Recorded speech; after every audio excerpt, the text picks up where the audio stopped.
Wait a minute. The Snyder Cut's not releasing to September 2021.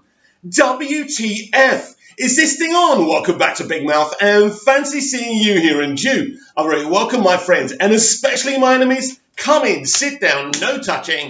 I don't do the touching. Are you feeling charitable? Then smash the subscribe button and the like button, and please do follow me on Twitter at Movies TV Mad, and welcome to Thursday's edition of the dceu Daily. Yes, there is a rumour going around on Twitter. Someone posted something from Warner Brothers. I don't know if it's fake or real, but apparently Zack Snyder's Justice League, the Snyder Cut, may not release until September 2021 on HBO Max. Now, if this is true, and of course we need to hold our horses here because it may not be true, so take it with a pinch of salt.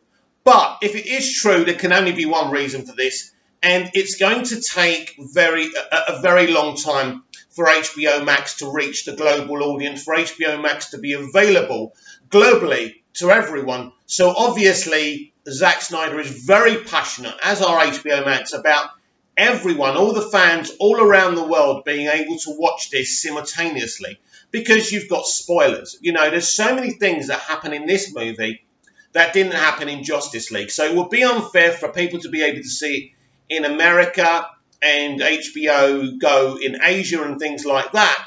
And then for me in Cyprus, for people in the UK, not to be able to see it in every country in the world. So if this is the actual release date, that's the reason why. Now, that is a long wait. That's over a year to wait for Zack Snyder's Justice League, the Snyder Cut. But look, it's what I said before. It's what I said when this was all announced, that we've waited so long to see the continuing part of Batman vs. Superman Dawn of Justice, that if we have to wait another year, we have to wait another year. Listen, there's absolutely nothing we can do about it. So that is the ongoing rumour, that Zack Snyder's Justice League won't release till September 2021. I, of course, will keep you apprised of this situation. I was kind of surprised that a release date wasn't announced on Zack Snyder's Justice League Snyder Cut panel, but they're not willing to officially come out with a date yet, and I think it's to do with getting HBO Max available globally, and I think that's the only reason delaying the release. But we will keep on building it up here on Big Mouth. We will keep on getting excited. I know you're excited. Look at that trailer. It's absolutely beautiful. So moving on from Zack Snyder's Justice League, the Snyder Cut, basically Heroic Hollywood have reported a lot on the DCEU on the last couple of months. Now, the only thing that I've seen them get right is, of course, the release of Zack Snyder's Justice League, the Snyder Cut, and that was something that was going around from everyone anyway. He also told us a few months ago that they were not going to do a Supergirl film and were going to focus on Henry Cavill's Superman doing cameos in DCEU properties. Listen, we've got part 2 of DC Fandom. We will talk about the success of DC Fandom a little bit later on. But the whole point is, the Hollywood Reporter have got another big scoop here. Or is it a scoop, or is it a load of rubbish? Reverse Flash won't be the main villain in Ezra Miller's The Flash. Exclusive. Eobard Thawne's The Reverse Flash won't be the main villain in Andy Muschietti's The Flash. Ezra Miller's The Flash movie won't use Reverse Flash as its main villain when it arrives in 2022. When it was announced Ezra Miller's The Flash would be adapting the Flashpoint comics, many fans assumed it would use key elements from the story like Eobard Thawne's Reverse Flash, Aquaman's war against Wonder Woman, and possibly Thomas Wayne's version of Batman. But following the news that Michael Keaton and Ben Affleck will reprise their roles as different versions of the Caped Crusader, as well as the script basically getting rid of the Atlantean Amazon War, another major change has been made to the iconic storyline. Watch our latest video below to find out more. So should we watch the video, or should we just read more? I think we'll read more. According to an insider with knowledge of the project, Eobard Thawne's Reverse Flash won't be the main villain in The Flash. Although they didn't spill any further details or even tease who else the Scarlet Speedster will be up against, it'll be interesting to see if another crowd-pleasing villain will join the Reverse Flash in the 2022 release. Clearly, director Andy Muschietti and writer Christina Hodson want to keep the emotional focus on Barry's tragic backstory and his character developing going forward. What do you think about We Don't Care, We Don't Have an Opinion? Not worth watching this video, because at the end of the day, they don't have any evidence that this is true, right? So the news that Eobard Thawne won't be the main villain isn't really a big story, because unless I was doing pot when I read Flashpoint, I didn't realise he was the main villain. I know he's at the beginning of the story, right? But, I didn't think he was the main villain of the story. Maybe I'm wrong, right? Because I read it a long time ago and I watched the animated movie a long time ago. You can comment down below if I'm wrong and let me know. Was Eobard Thawne, the Reverse Flash, the main villain in Flashpoint? But that's not really the point. If this is true, then the question we need to ask, if the Reverse Flash isn't the main villain of the Flashpoint movie, then who will be? Now, Humberto Gonzalez at Heroic Hollywood has made the point of saying that there is no Thomas Wayne, Flashpoint Batman. There's no evil Wonder Woman. There's no evil Aquaman. There's no Atlantean Amazonian war. Listen, we don't know, and he doesn't know. So it'd be interesting if he's right about that, because if he's wrong, he's going to look pretty dumb. And to be fair, Humberto has been made to look pretty dumb quite a few times. I'm not saying he's not a good journalist. I'm not saying I don't like him. That's not the point here. The point is he has been wrong a great many times. He's also said after the news that Batfleck was announced for a Flashpoint that this would be his final movie, and there wouldn't be a straight to streaming the Batman series for Ben Affleck as well. We will see if that's true. But seeing what happened with the IMDb portion of the greatest Batman of all time, and seeing that Batfleck won, I'm sure that HBO Max and AT&T and Warner Media are watching this situation very, very carefully. And with the multiverse strategy, they're not going to write anything off. So I want to make some predictions about who could be the main villain. Now, what you've got to understand about Flashpoint is that if you get rid of Aquaman and Wonder Woman and the Atlantean Amazonian war, you've got to ask yourself what's there. Because there is an emotional journey for Barry. He goes back to save his mum, and he finds out he's altered the timeline. So there's a situation. He teams up with Thomas Wayne's Flashpoint Batman. So now he's got two other Batman to team up with, which is Michael Keaton's 89-92 Batman and Batfleck. But Batfleck, the situation with Batfleck is, as far as I know, we will see him at the first portion of the movie when the timeline is secure, when nothing has changed. And it wouldn't surprise me if we see him fighting with the Justice League, because if I remember rightly, that's how Flashpoint starts in the graphic novels, and the animated movie starts like that as well. So it wouldn't surprise me if we see him fighting with the Justice League. So you can expect Cavill, Batfleck, which we already know is confirmed, Gal Gadot's Wonder Woman. I expect that to be a thing, because one thing the multiverse strategy brings back is crossovers and more continuity and a cohesive vision. And I think they're going back to do that. Now, I know that Walter Hamada, after Justice League, was going at these things at individual movies and not really crossing over.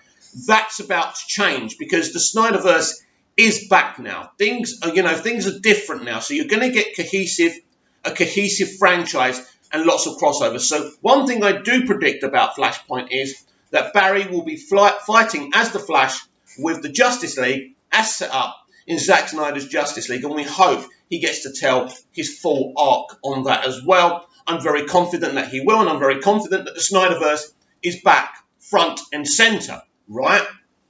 But they are going to create other versions of Batman and Superman and all the other characters in DC Comics as well. So they're constructing a multiverse here, which is really, really exciting. So who could be the villain?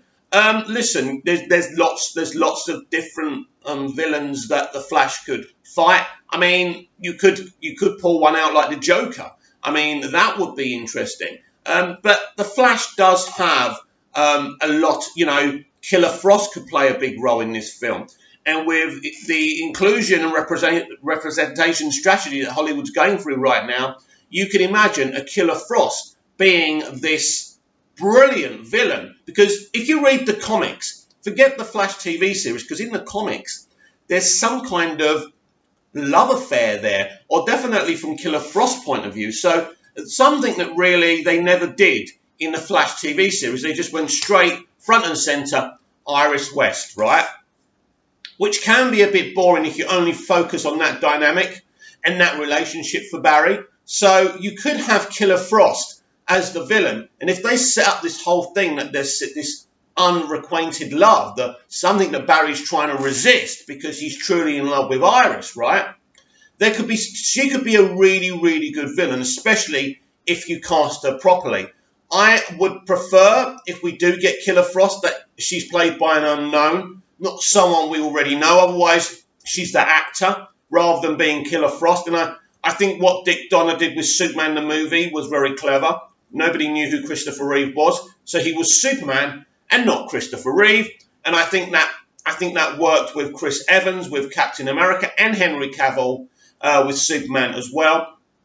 Ben Affleck is a unique figure in terms of a superstar playing a superhero, where you never think of him as Ben Affleck. You always think of him as Batman. He looks so beautiful in that costume. He looks so intimidating and dark, and he's a great Bruce Wayne as well, a worn and torn Bruce Wayne. So he's one superstar that's been cast as a major superhero that's actually worked, and that's due to Ben and his talent and the way he really understands Batman.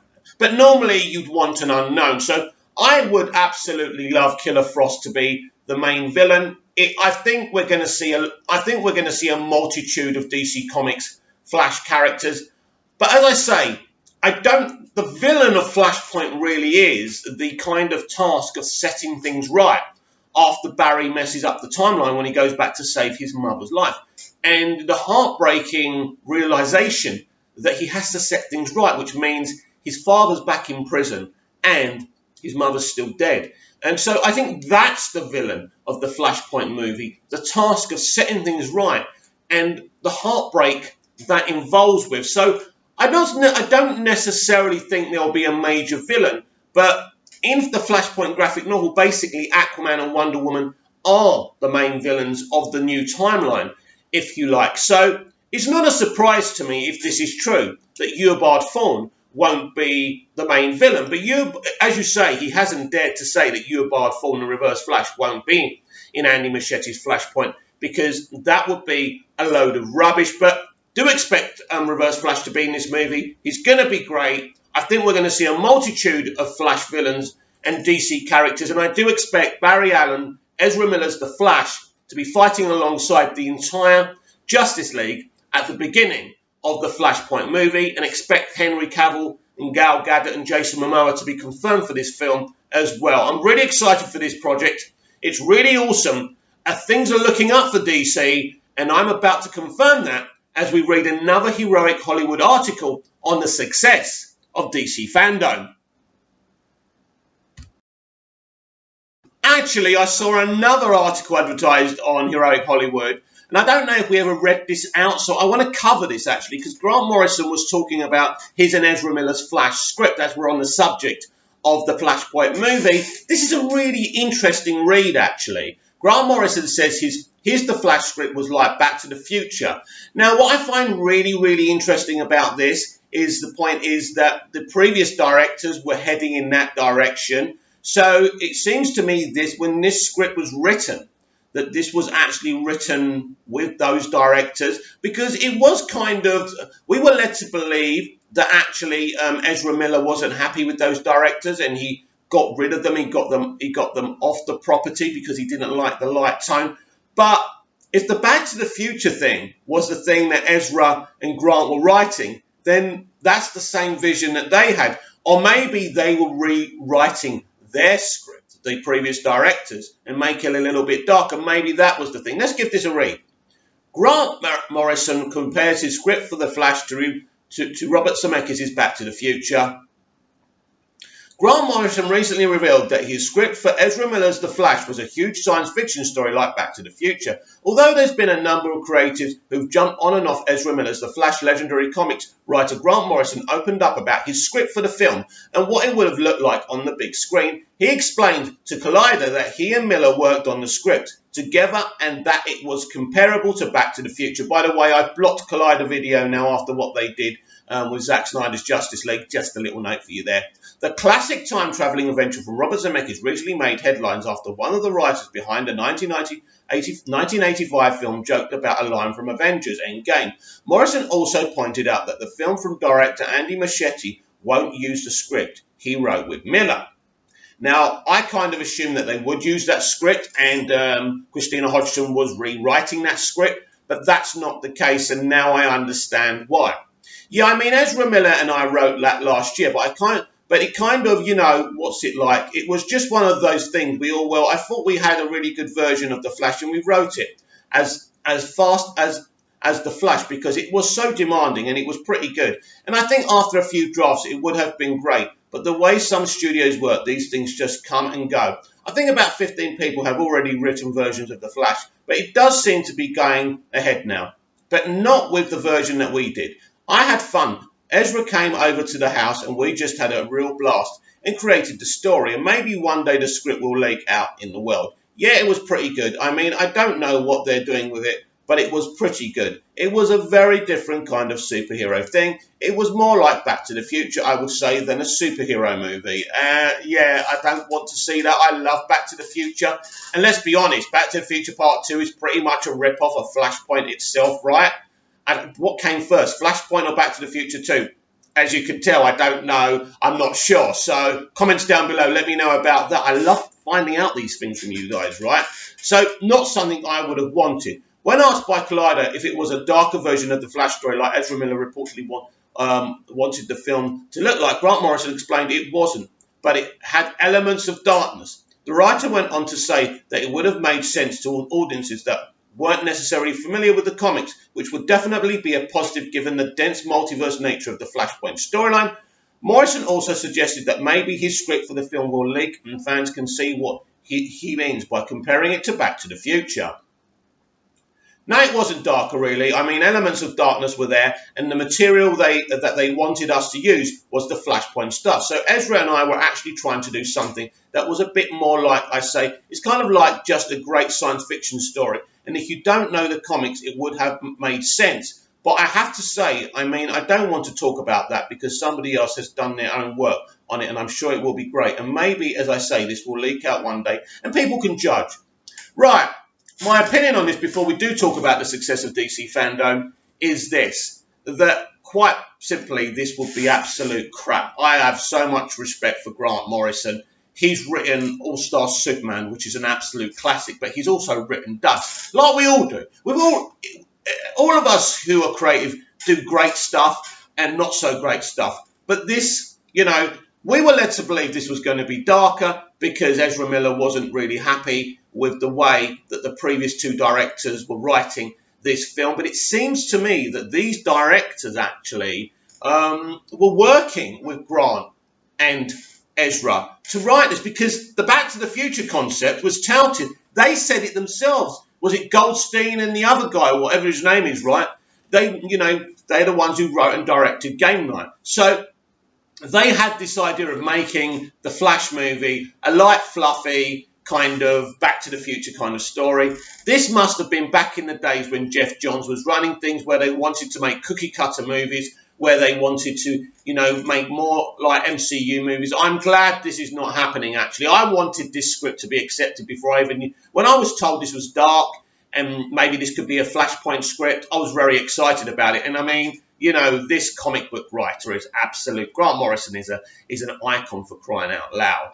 But at the end of the day, this is not something that I personally would have wanted, and I'm happy it's not going to happen. And I'm very excited about this project. Christina Hodgson is someone I'm a bit dubious about. And that's the only element of this film that she's got to deliver this time. She really does. This has to be one of the greatest comic book movies ever made. It's as simple as that. But I'm so down for Flashpoint. And I can't wait to start seeing the first images and trailers and hearing what Ezra Miller's got to say. It's going to be a fun ride. Batfleck and Michael Keaton's Batman and Ezra Miller's The Flash. And please, please, Kiersey Clements as Iris West, she deserves this. Please, please, please, please, don't betray her. It will be so unfair.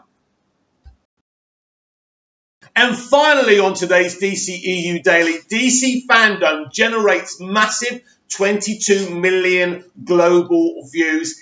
This is phenomenal. This is what AT&T wanted. This is what Warner Media wanted. It's been a brilliant success. And we've still got part 2. Don't forget about it. Enough people are not talking about it. We've still got September the 12th to come with many, many Superman panels. Now, let's remember they removed the mystery movie announcement from DC Fandom Part 1. It is my prediction that it's going to be here on Part 2. Fingers crossed, it's the Superman movie announcement we've all been waiting for. But anyway, 150 million views of trailer content launched from the event and dominated YouTube and Twitter trends. This is very, very important for Warner Media because DC Fandom is basically their Comic-Con. It's a place where they can advertise everything that's coming and all their plans. That's why it's free, because what they're doing is they're going to make money from everything they're advertising. That's the whole point of business, right? DC Fandom Warner Brothers Comic-Con Alternative garnered 22 million global views from over 220 countries and territories in 24 hours via their player. Influencer live streams and user-generated content created by fans watching the event, the company announced on Wednesday.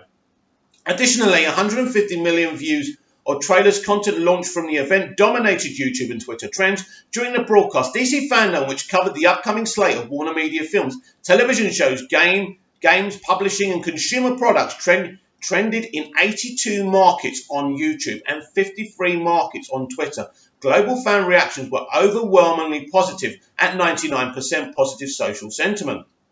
Lisa Gregorian, Warner Brothers Television Group Chief Marketing Officer, and Blair Rich, President of Worldwide Marketing at Warner Brothers, originated the idea together for DC Fandom and discussed with the Wrap how it came about. Basically, this is an AT&T brainchild. It's as simple as that. The concept originated because we knew Comic-Con was going to get cancelled, and we really had been working on some other stuff together and said, wouldn't it be amazing if we created a fan-centric event that was a global and worked together across our divisions and other divisions to make this happen, said Gregorian. Productions were shut down, and literally, like many parts of the world, we were shut down at the company as well. Blair and I were having these conversations, and along with hundreds of employees who were working from home, who were meeting for the first time virtually and collectively working with one another during the entire summer on putting this project together, we had a couple of mission things in mind as we built it that there were our North Stars that we never wavered from, Rich said. Number one, it had to be for the fans, by the fans, about the fans, and be completely fan-centric, and anything that wavered from that was not allowed. We wanted to be accessible. That's why it was free. It was a global event translated into 9 languages, and we wanted it to feel like a major moment. One of the things we had absorbed in a lot of virtual experiences that Lisa and I have thus far is that they felt kind of very flat and not immersive, Rich added. So we wanted it to feel like a fully realized space, and that's where you see the depth and dimension and the volume. We wanted it to feel like people were together. We didn't want it to feel just like a bunch of Zoom calls, but together. That was really important to us, and it really did work. You did feel that James Gunn's Suicide Squad cast and James were together. It really did. It was a great event. It's the great, I think it's the best convention I've ever seen. I thought it was better than any Comic-Con. This is the future now. They're going to keep on doing it. I expect to see people going to a DC Fandom convention, which I'll probably have to buy tickets for in the future. But I think it's a big thing. And I think they'll also do a free version. I think they'll have a part 1, which you go to, and a part 2, which you can get for free. Very, very exciting future for DC under AT&T. So really, really good. 22 million. 22 million views across the world. Trending worldwide. This is exactly what AT&T and Warner Media wanted. And where we're going under this company, the the potential is limitless. And I say this every day here on the DCEU Daily. We are in such good hands now. DC fans are just not used to this. Everything seems to be going so well. There seems to be a plan. We're getting Batfleck back. I've predicted the whole of the Justice League in Flashpoint at the beginning of the film as well. And I think that's what's important about Zack Snyder's Justice League as well. It's a cohesive Justice League movie that works. That's going to work for everyone. Once you give it a chance and see it, it puts them together as a group. And did you notice something else in this trailer behind me of Zack Snyder's JL? Did you notice how Barry Allen, when he talks about, how Steppenwolf's obviously been to other planets, fought other superpowered beings and won? Did you see the serious context of how he spoke? There was no joke. He was very jokey. He was kind of the sideshow clown in Justice League, but he looks very serious. And he seems to be conducting himself in a more serious way, as a more serious character. That doesn't surprise me. So this is a very different Barry Allen performance we're going to get from Ez in Zack Snyder's JL, and I can't wait to see that. One of the elements, Zack's already confirmed that we've got a lot more Flash in Zack Snyder's Justice League than we did in Justice League as well. So I'm very excited about that. But as you all know, I'm very excited about the future of DC films. This multiverse strategy is absolutely the right way to go. And for anyone saying this is a lazy strategy, it's no more lazy than the Marvel Cinematic Universe that's made $1 billion a movie just because they put Tony Stark in another movie, right? Or Samuel L. Jackson, right? Or Coulson, or whatever, right? So let's not start calling the multiverse strategy lazy when you're sitting there, throwing pearls, and roses at Kevin Feige for doing exactly the same thing. It may not be a multiverse strategy at the moment. By the way, that's the direction they're going as well. I think this is the future for many, many movie and TV franchises. And I think what DC are going to do here is very exciting. And I'm excited. Comment down below, like, share and subscribe. And I'll be back tomorrow with even more DCEU Daily. See you again soon.